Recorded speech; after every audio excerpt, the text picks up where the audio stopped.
একটা মানুষের চারটা কাল থাকে। একটা হলো শিশুকাল,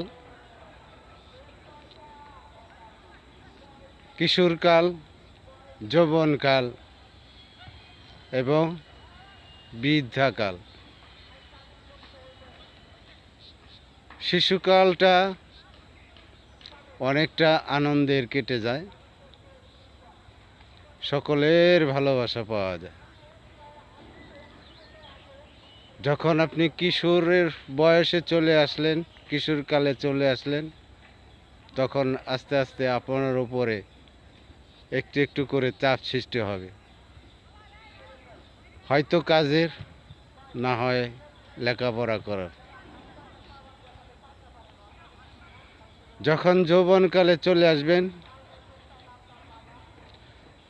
তখন সম্পূর্ণ ভারটাই আপনার উপরে আসবে। তারপর যৌবনের একটা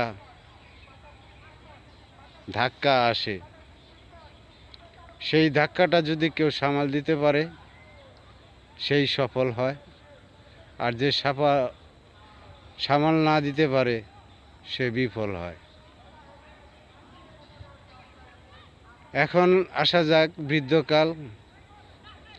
বৃদ্ধকাল আর শিশুকাল প্রায় সেম কোয়ালিটির মতোই। অতীতের কোনো স্মৃতি, মানে শিশুকালে কিছুই যখন মনে থাকে না, বৃদ্ধকালেও বৃদ্ধ মানুষগুলো অতীত ভুলে যায়, কখন কি বলে কিছুই মনে থাকে না।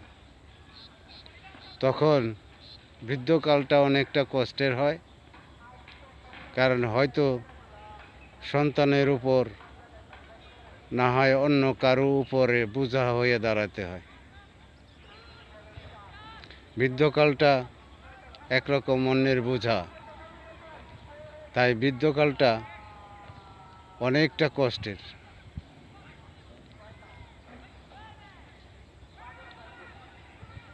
এই বৃদ্ধকালের মানুষগুলা তাদের কি জীবন, কিভাবে জীবন কাটায়, নিজ চোখে না দেখলে বুঝতে পারবেন না। কারণ তখন তাদের না থাকে ইনকাম, না থাকে কাজকর্ম করার ক্ষমতা, তখন তারা একেবারেই নিঃস্ব।